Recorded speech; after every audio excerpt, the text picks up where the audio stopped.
Shalom, Kal Halal, Yahweh Bashim Yahushua, Ba'ashim HaKadosh, double honors to the elder apostles and the elder bishops of GMS, including the elders that came before them and taught us his truth.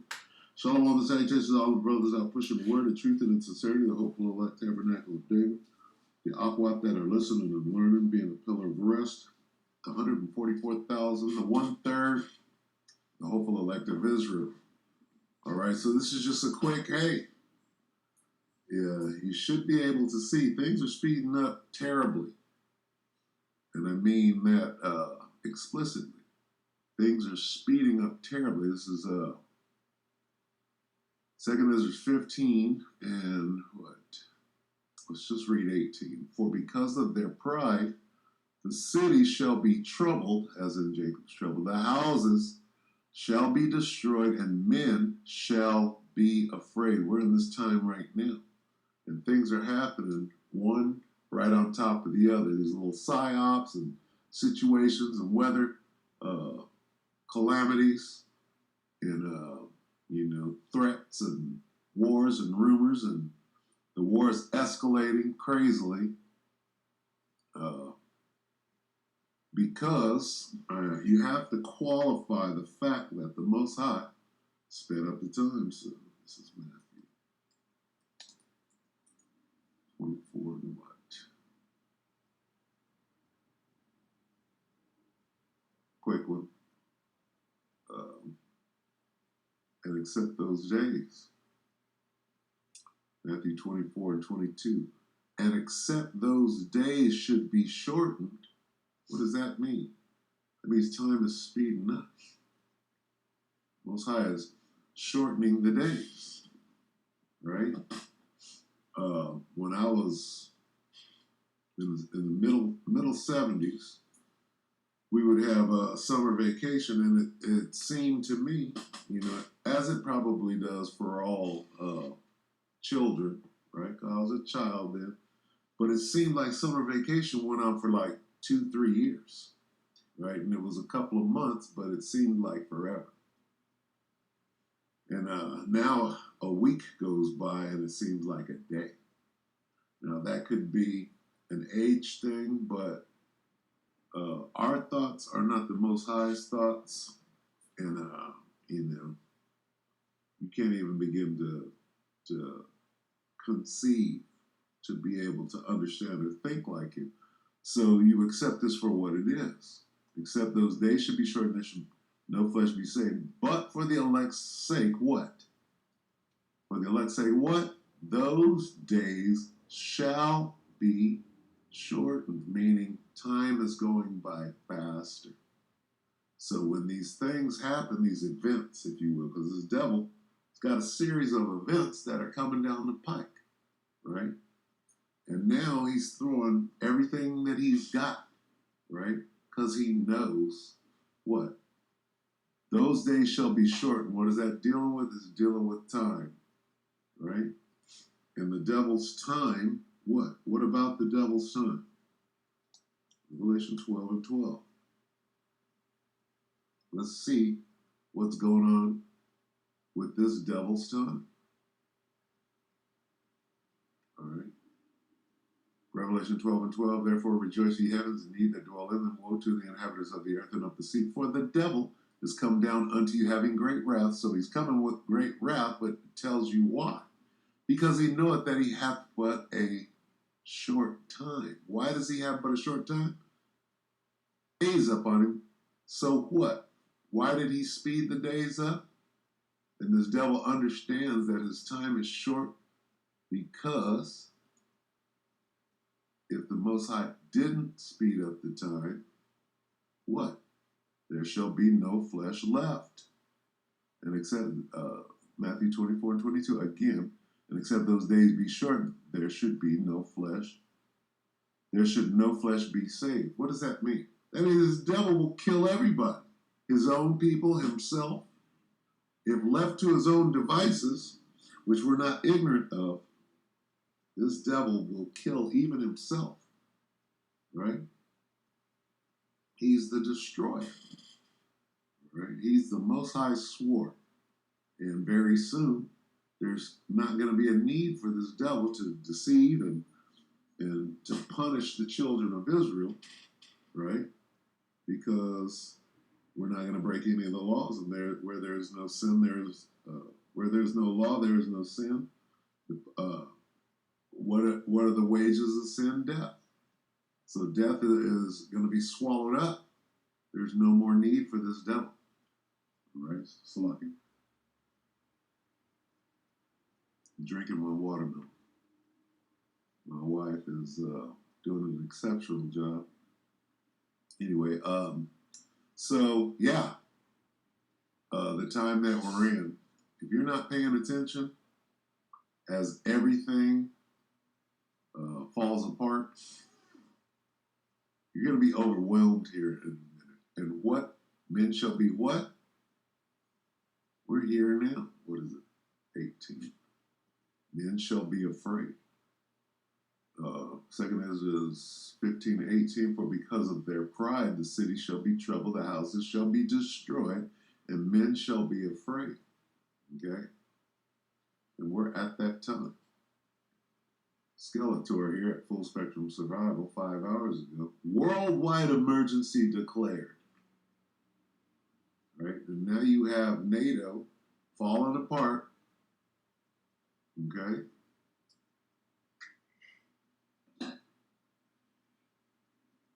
The EU is falling apart. NATO's falling apart. The 10 toes crumbling. Right? Take it away, Skeletor. This is being called a disaster that's on par with what happened during World War II. The Poland Prime Minister has told the President of Ukraine, Zelensky, never insult Polish people again. Infighting. Okay? Poland is supposed to be at one with the Ukraine. They share a border, and Poland is the linchpin to all world wars. Okay? And here they are, rearing their ugly head. What is going on in Crimea? All right? Crimea is going to determine how fast and when this war is just going to explode. Anyway, take it away. They say that as the grain import issues and other wartime issues are rising up, that the Allies are breaking apart.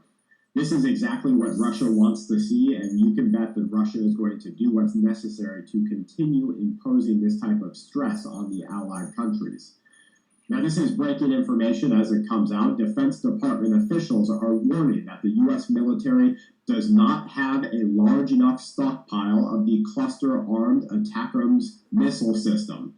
They say this has a bigger payload than traditional artillery, and it will be provided to Ukraine after President Joe Biden of the USA told his Ukrainian counterpart that the USA will begin providing a number of long-range missile systems to aid in the war against Russia, even while 3 U.S. officials, as well as a congressional officer official familiar with the discussions, told news reporting outlets that the cluster-armed ATACMS with a range of 190 miles, depending on the version that's chosen, will allow Russia and Ukraine to move to the next stage. They say these weapon systems will push Ukraine to strike command posts and ammunition storage facilities, as well as logistics routes that are far behind enemy front lines and dug-in defenses. Officials say that the U.S. Slovakia, bear with me. I knew that was coming. Skeletor's got a hell of a commercial. Officials say that the U.S. government is resisting supplying these weapons types because they fear that it's going to widen a U.S.-NATO war with Russia. Congressional officials say that there is still a debate of what type of missile will be sent and how many will be delivered. But they did say that countries in Eastern Europe already gave Ukraine large portions of their weapons stockpiles. News outlets have reached out to Russia's defense ministry for comment. So far, nothing has been heard back. Since Russia went into Ukraine in February of last year, the U.S. administration has continued to escalate how many and what types of weapons they will provide to the Ukrainian military. Now, White House officials initially withheld the approval of the request for Stinger missiles, which are being used, howitzer artillery pieces, which are being used, anti-ship missiles, and HIMARS systems. They later gave the green light to these to be shipped and to kill Russian soldiers. Officials who were not authorized to speak on this, and so they did this on a condition of anonymity, they said that the missile systems, the ATACMS, will be delivered and a public announcement will be made. But they expect Russia to see this as an attack by the USA on Russia. Now, this gives the Ukrainian leadership the ability to strike up to 190 miles deep into Russian territory. It's a dual purpose, improvised or improved conventional munition. There are surface-to-surface warheads that are being used right now. Widespread destruction is some of the headlines that are going to come out. They say you are going to see the killing of innocent Russian civilians. You're going to see weapons types being used by both sides in this war that escalate this. And Ukraine, according to human rights articles, are pushing this into a next stage of this conflict. Real quick, you talk about civilians being destroyed, right? Just point this out one more time. Specifically, 2 Ezra's 15 and 18, this part right here. The houses shall be destroyed. All right? Read the whole thing. 2 Ezra's 15, 18. For because of their pride, hey, these Edomites are proud. The most proud, right? Who is that? Who is the most proud? The city shall be troubled, the houses shall be destroyed, and men shall be afraid. Who is the most proud? Let's search that out. That just popped in my head. The most proud. Isn't it pop? The most proud. Okay, they're over there fighting each other right now. It's Edomite on Edomite crime right now, and it is going buck-ass wild, as though the Most High ain't in control of everything. Jeremiah 15:32, and the most proud shall stumble and fall. Who's that? Babylon the Great. Even Vladimir. And none shall raise him up. And I will kindle a fire in his cities. They're talking about it right now. And it shall devour all round about him. The most proud is talking about eat. Back to it. Listen to the doom and gloom. He's reading. The article is coming right out of the scripture. Now, you know the USA already agreed to provide the F-16 fighter jets. Ukrainian troops have breached Russia's heavily fortified defensive lines. They've made progress as winter approaches quickly. We do see a contribution to the concerns about Allied support and signs of frustration. Look at what happened with Poland. The Prime Minister said this week that the country will no longer send weapons to Ukraine amid a spiraling trade dispute. At the same time, the country has intensified a campaign of missile and drone strikes deep into Russian territory. I'm sure you've seen this. The occupied Crimean Peninsula has come under repeated attack. The headquarters of the Russian Black Sea Fleet were hit again. We're seeing non-official reports claiming that due to a successful Ukrainian attack on the headquarters of the Black Sea Fleet, our commander was taken out, quote-unquote, liquidated. And that is completely significant. They're not reporting on that, but that in the last week, one of the biggest things that has happened to escalate this war is so-called Ukraine with their allies bombed the shit out of Crimea and killed a naval commander of the Black Sea Fleet. And that is huge, right? That would be like, what's this guy's name? The Doors, Jim Morrison. Admiral Morrison, Jim Morrison's dad, right, was Admiral Morrison. When you're an admiral, right, you're at the top of the damn Navy, right? And out of all of the military powers, guess who stands at the top? The Navy. Right? You got to control the high seas. So the fact that basically an admiral of the Russian military controlling the Black Sea was put down, if you will. That's huge. And very, very people know about that. I'm going to let him say that again so you can hear him say it, right? Because it's going in one ear and out the other. They're covering this up. So that is a huge escalation. What the hell do you think Vlad is about to do about that? You fucking around in the Black Sea? You're attacking and destroying command bases in Crimea? This week should be very, very interesting. Into Russian territory. I'm sure you've seen this. The occupied Crimean Peninsula has come under repeated attack. The headquarters of the Russian Black Sea Fleet were hit again. We're seeing non-official reports claiming that due to a successful Ukrainian attack on the headquarters of the Black Sea Fleet, our commander was taken out, quote-unquote, liquidated.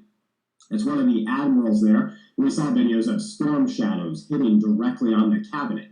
Ukraine has officially claimed responsibility for this missile attack that struck the headquarters of Moscow's Black Sea Fleet in the annexed territory, sparked a huge fire, left at least multiple Russian service people missing or injured. That just cannot be overlooked. The enormity of that incident, right, is driving, right, what is going on. The escalation that nobody, right, is paying attention to. That just escalated this thing into the stratosphere. What do you call it? The Rubicon. There ain't no going back to the table to work things and to negotiate a damn thing. Vlad is completely, the audacity of you motherfuckers, you're going to make us nuke each other. That's what Vlad is in a bunker somewhere saying. Like, God damn, we're all gonna die. They know it. We have crossed this Rubicon with that thing. They're attacking Crimea and going, they're trying to take Crimea back, which is impossible without nukes flying, and they're doing it. That's how enormous. This is not the World War III Daily Update, but this is so big, it just has to be noised abroad. Hey, we have to warn the people. This thing. Now we know that ICBMs are not going to fly tomorrow because there's a timeline. There's the sea hit that got to be forced. A bunch of shit got to happen. So as fast as it's going, it ain't going that fast quite yet. All right, there's going to be a long, drawn out destruction that only takes, right, the time that it takes while the time is being sped up. All right, so time is imperative. A little more on this. They say this strike was symbolic, and the next one is going to be one that can take out Russia. Plumes of thick smoke in the videos we saw. Let me say this: you can't take out Russia. That is the thinking of a madman who is going to destroy himself and the world with him. Okay, mutually assured destruction. Vlad has more nukes than anybody else. And when you put Vlad's nukes with Xi's nukes, which is China, and Rocket Man, and if you don't think Iran has nukes, you're an idiot. Okay, that's a story, right? That's a damn story. All right. So where is this thing going? All right, there's a countdown. How close are? Where's it? And this doomsday clock? That's some bullshit because it should be about 5 seconds to midnight, not no 90. All right, it should be seconds. They say 90 seconds. That's a minute and a half. Ain't no minute and a half. Ain't no minutes left on the fucking doomsday clock. That's why they call it 90 seconds. They know ain't no minutes left anyway. A couple more seconds. Were pouring out of the Russian naval headquarters. Officials said that missile fragmentation had fallen close to nearby theaters. The headquarters of the fleet was hit by a missile, says one Kremlin-installed governor of Crimea's largest city. Ukraine confirmed this strike. They say Ukraine will take back Crimea. Oh, The defense forces launched a successful attack. The student campaign. this is it. If you're not paying attention to this, you're in the dark. Successful attack, they say. The Ukrainian army told on Telegram, this is basically just the beginning. It was a direct hit. Next is Putin. Officials urged residents to stay inside. They said, do not take photos of the scene. And a large alert went out saying, attention everyone. Another attack is possible at any moment. Please do not go to the city center. Do not leave your buildings. That was the governor of an area of 500,000 people saying that everybody is near the headquarters of the fleet must remain sheltered. Firefighters are taking the measures to eliminate ongoing fires and new attacks, and we are at the same time seeing a simultaneous cyber attack. Internet providers, infrastructure in the region, they are attacking the people, not just the military. What we're basically seeing here is Russia now saying they are going to assassinate, murder Zelensky. Ukraine saying they are going to assassinate, murder Russia. This is going to be that escalation that brings us to nuclear war. Russia, according to the defense minister, says that they will take out and target Zelensky as Ukrainian attacks are now taking place on Russian territory. Now, this is interesting. A 911 call that was released to the public involves the pilot, this pilot who was forced to eject from the F-35 fighter jet that went missing. Okay, so he just transitioned into some other bullshit that is not as important as what's going on over there in Eastern Europe right now. So we're going to end it right here. It's just, I mean, where do you go with that? All right? Where do you go with that? 2 Ezra 15 and 19. A man shall have no pity upon his neighbor. Russia and Ukraine are neighbors, yeah. Poland and Ukraine are neighbors. Poland just threatened at the top of this. Let's get that real quick. Did he say that right here? This is being called a disaster that's on par with what happened during World War II. The Poland Prime Minister has told the President of Ukraine, Zelensky, never insult Polish people again. Yeah. They're supposed to be allies, right? They're supposed to be fighting together. They're fighting against each other. So what's going on? Those are neighbors, all right? A man shall have no pity upon his neighbor, but shall destroy their houses with the sword and spoil their goods because of the lack of bread and for great tribulation. That's going on over there. It's going on here. Okay? All right? You got people coming across the southern border of the United States right now. You know about the Trojan horse. You better study to show yourself approved. You better search the scriptures and get an understanding of what time we're in. So with that, we hope that the elect are edified. We're in some precarious times. Akim and Hafwa. All right, so we hope that you are edified. Shalom.